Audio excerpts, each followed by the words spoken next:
yang dikasihi dan yang diberkati Tuhan, persekutuan yang bertumbuh dalam Kristus adalah persekutuan yang selalu dibaharui oleh kuasa Roh Kudus.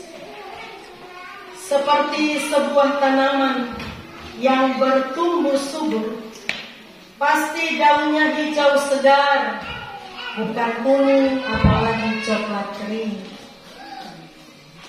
Tanaman yang bertumbuh dengan baik pasti karena dirawat juga dengan baik, disiram secara rutin, bila perlu kasih pupuk, tanahnya selalu digemburkan. Kalau ada tanaman-tanaman hama pengganggu seperti rumput liar atau kutu putih, itu harus dibersihkan. Jadi begitu juga dengan persekutuan Bapak Ibu Saudara. Roh Kudus memangkas hama-hama pengganggu, kebencian, dendam, iri hati, mau menang sendiri, mau cari nama. Dan seperti sebuah tanaman yang bertumbuh dengan baik, pasti menghasilkan bunga dan buah yang baik.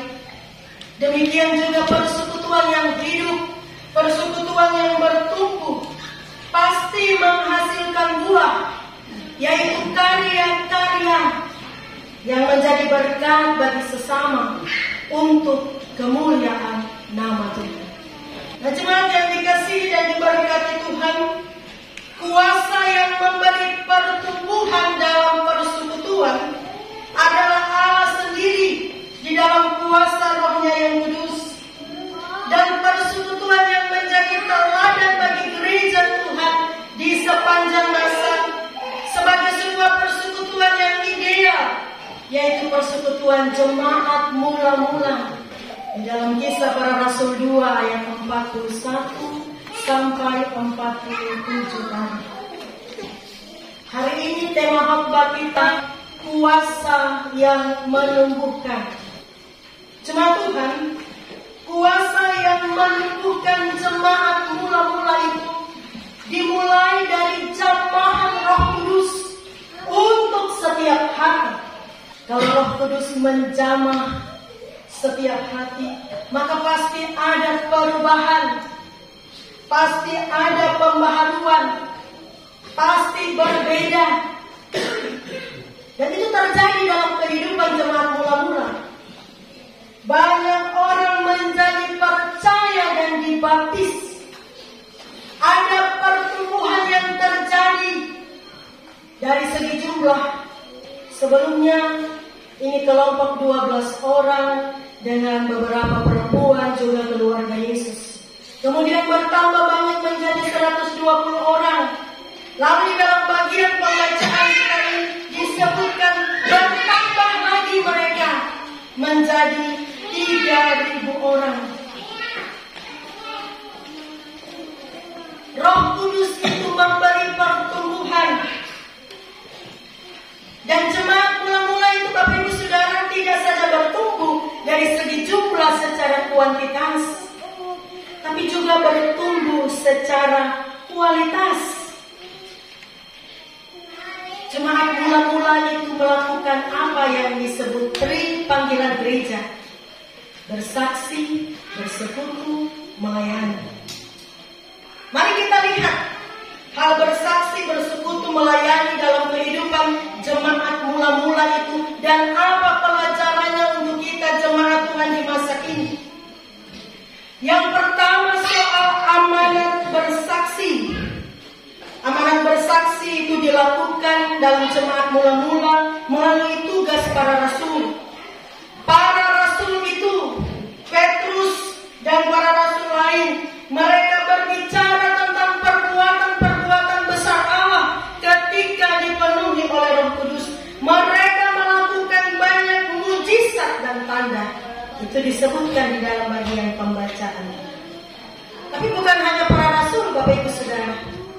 Sesungguhnya kehidupan, cara hidup dari jemaat mula-mula itu menjadi kesaksian bagi banyak orang.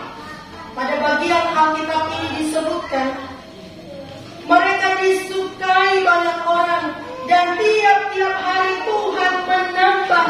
sekolah mereka. Luar biasa Bapak Ibu Saudara. Nah, hari ini kita akan meletakkan 7 batu utama bagi pembangunan gedung gereja baru Jemaat Via Dolorosa Botama.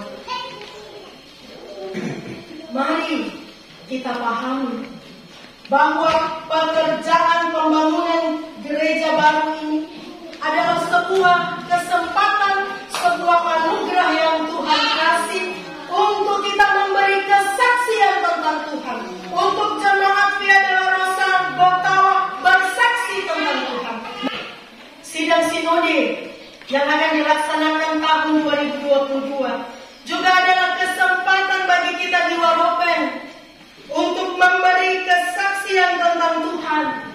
Karena itu jemaat-jemaat yang saat ini sedang bekerja keras dalam pembangunan, ada yang bangun GSG, ada yang bangun gereja, panitia, pemerintah daerah, jemaat-jemaat, badan pekerja klasis, semua pihak yang sedang bekerja keras. Kita bekerja keras karena kita tahu bahwa sidang sinode tahun 2022 di Waropen ini adalah sebuah berkat besar untuk Waropen. Sidang sinode ini bukan beban untuk kita di Waropen, tapi sebuah berkat besar. Jadi mari sambut berkat besar ini dengan sukacita. Bersihkan hama-hama pengganggu dari dalam diri kita. Hama-hama yang membuat kita malas, hama yang membuat kita tidak mau bekerja sama. Minta Roh Kudus untuk bersihkan. Tapi juga Bapak Ibu Saudara, pangkas hama-hama pengganggu dari luar yang bisa membuat kita ragu dan pesimis. Waktunya semakin dekat Bapak Ibu Saudara, kurang lebih 1 tahun lagi. Semakin dekat waktunya, semakin keras juga iblis bekerja. Tapi seperti bagian pembacaan Alkitab ini, kalau Roh Kudus bekerja di dalam kehidupan persekutuan kita, maka semua hama itu dari dalam kita sendiri atau dari luar itu dapat dipangkas dan dibersihkan. Hanya dengan bersandar pada Tuhan, hanya dengan mengandalkan kuasa Roh Kudus, maka ada pertumbuhan dalam seluruh pekerjaan Tuhan. Yang kedua Bapak Ibu Saudara, jemaat yang mula-mula itu setia bersekutu, mereka tekun dalam koinonia, mereka bertekun dalam pengajaran, mereka berkumpul tiap-tiap hari dalam bait Allah, mereka berkumpul secara bergilir di rumah masing-masing untuk memecahkan roti dan berdoa. Bertekun artinya rajin, giat, bersungguh-sungguh dan disiplin. Jadi bukan hanya kalau ada waktu saja. Karena itu mari kita belajar bersama bahwa koinonia, persekutuan di dalam gereja ini bukan sekedar kita berkumpul bersama, tapi ini sebuah persekutuan yang dipersatukan di dalam Kristus untuk melakukan pekerjaan-pekerjaan yang berdampak berkat. Mari kita belajar dari jemaat mula-mula yang setia bertekun di dalam persekutuan. Yang ketiga Bapak Ibu Saudara, jemaat mula-mula itu menjalankan panggilan berdiakonia. Mereka saling berbagi. Mereka tidak segan-segan menjual hak miliknya untuk bisa menopang persekutuan. Mereka saling memperhatikan, saling menolong. Atau dengan kata lain, di dalam persekutuan jemaat mula-mula itu, dong tidak egois. Tapi Ibu Saudara, kalau kita memperhatikan anak kecil ya, anak kecil itu kalau dia punya kue atau coklat atau gula-gula, kadang-kadang kalau kau minta anak itu, adik kasih untuk kakak, atau kasih untuk temannya. Kalau dia hanya punya itu, dia akan pikir-pikir mau kasih atau tidak. Bahkan ada juga anak kecil yang mati-matian akan pegang dia punya coklat itu, dia punya kue itu, atau gula-gula itu, dan jangan coba-coba ada yang ambil. Rampas berarti membawa pukul sudah. Kalau sekarang orang dewasa, seandainya ada di antara bapak ibu yang bawa kue, dan saya bilang berbagilah untuk teman atau saudara di sebelah, pasti dengan mudah bapak ibu akan berbagi. Tapi seorang anak tidak begitu, tidak selalu begitu. Kenapa bapak ibu saudara? Karena anak kecil itu beranggapan bahwa gula-gula atau coklatnya atau kuenya ini adalah hal yang paling berharga untuk dia.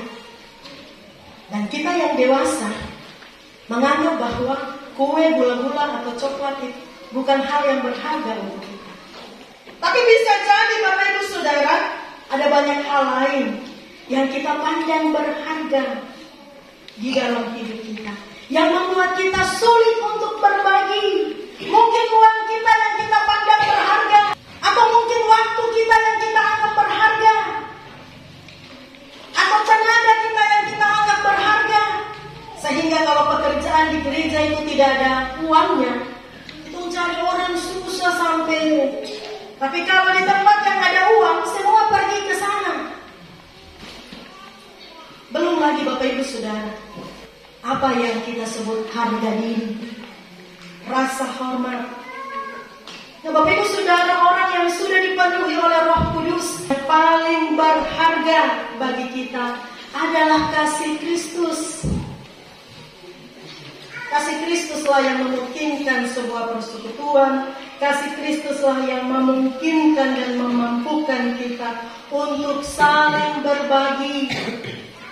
Sehingga ketika ada pekerjaan pembangunan, selain kita topang dalam doa, kita juga bekerja keras. Mungkin ada yang tidak bisa memberi sesuatu, tapi paling kurang bisa memberi waktu dan tenaga. Tuhan menghendaki kita untuk saling berbagi, saling menopang bagi pekerjaan pembangunan gedung gereja, saling menopang untuk pekerjaan Tuhan. Kuasa yang menumbuhkan itu bapak ibu saudara adalah kuasa dari Roh Kudus, yang membuat kita dapat bekerja meskipun di tengah-tengah keterbatasan yang dipandang dunia, yang membuat kita bersama dapat mencapai tujuan bagi damai sejahtera. Jadi mari bapak ibu saudara, dari cara hidup jemaat yang mula-mula ini, kita mau berkomitmen menjadi persekutuan yang giat bersaksi, giat bersekutu, giat melayani. Kadang-kala kita harus menempuh jalan via dolorosa, jalan derita, seperti nama jemaat ini.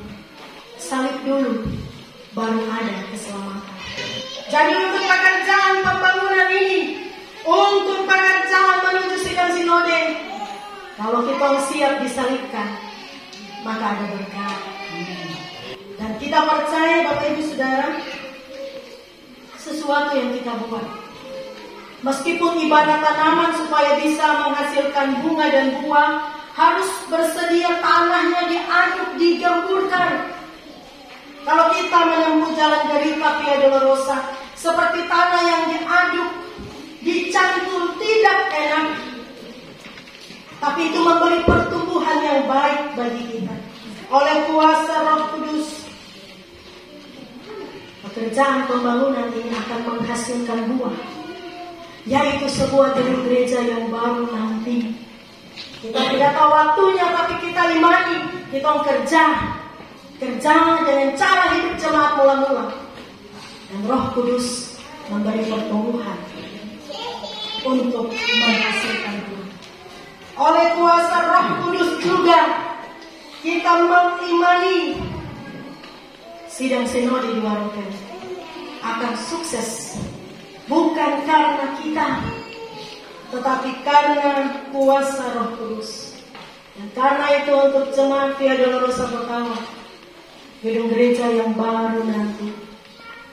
Untuk kita yang ada di Waropen, untuk semua orang Waropen yang menjadikan sidang sinode sebagai harga diri kita, maka sidang sinode juga gedung-gedung gereja yang akan diselesaikan. Itulah buah, itulah karya yang menjadi persembahan kita untuk memuliakan nama Tuhan. Tuhan menolong kita, memberkati kita dengan firman